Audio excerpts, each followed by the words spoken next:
Ready to talk about medications and why they don't work for everyone the same way?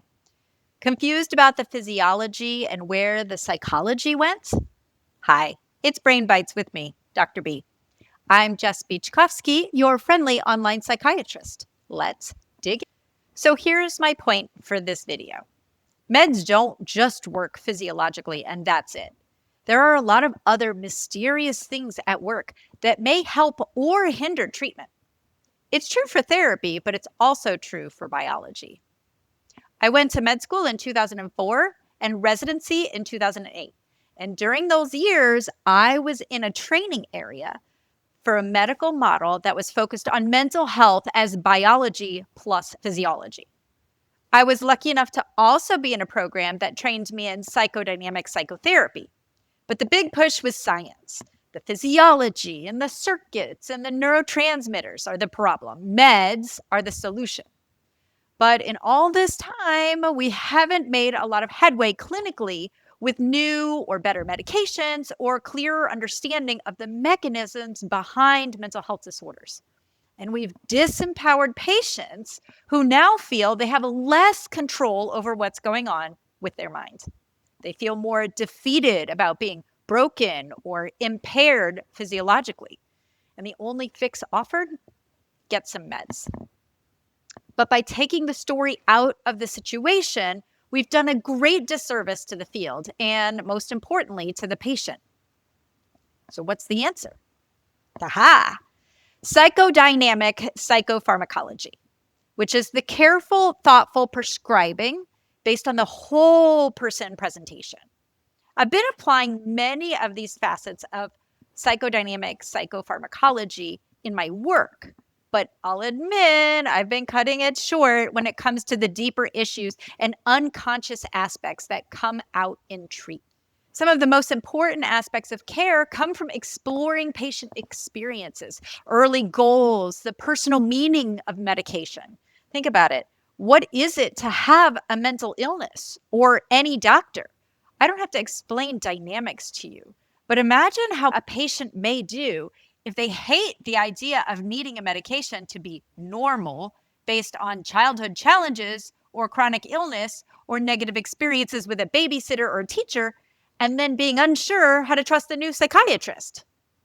Not all prescribers are trained in psychodynamics, but this deeper understanding of the person is one of the most profound impacts we can bring, especially related to the meaning given to taking a medication, having a diagnosis, trying to trust a prescriber, and what it is to get better.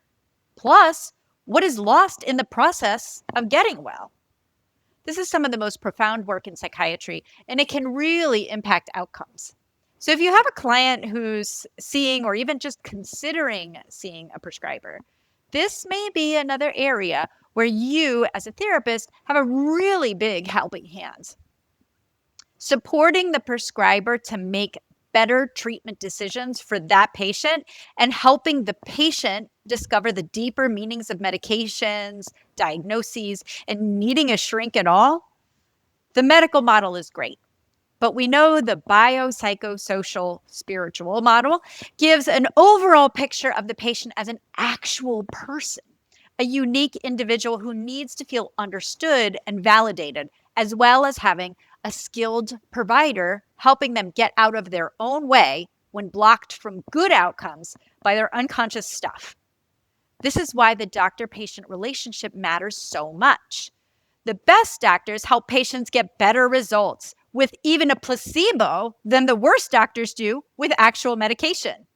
That's from an old study that's been referenced many, many times over the decades. But the data shows it's not just about what we prescribe. It's about giving people back some agency in their mental health treatment so they can feel hopeful and empowered. This is a book I've been reading recently.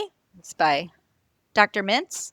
This book is fantastic. It's got some really interesting ways that we can help address some of the resistance that comes up in mental health treatment.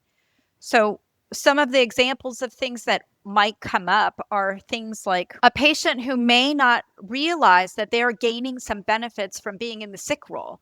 And so unconsciously, they're trying not to get better because they know if they are well, they don't get the benefits that they get right now. Perhaps their husband helps more with the kids, or they're on FMLA and their boss is more accommodating to some of the needs that they have. If someone has family dynamics that are not supportive to mental health treatment, even if the patient wants to get better, there may be some of those dynamics that come into play unconsciously when they are being treated with medications and how they respond to those medications. Another family dynamics setting where the patient serves a role as being a patient, as being the sick one that is focused on in the family. You're the sick one, you're the one who needs the medications. That has a lot of unconscious stuff that comes into play with how people feel when they're taking medications or they're assigned the sick role because the psychiatrist gives them a bunch of diagnoses. What does it mean to need medication, to be beholden to a prescriber to be able to give you this medication that physiologically you have to put into your body that it needs to feel a certain way? Even as simple down to something that a patient believes is going to work, even if they don't know why. My best friend takes this medication, so that seems like it will work for me because she's doing much better and we have a lot of similarities. Or my best friend took this medication and it was awful. I don't want that medication.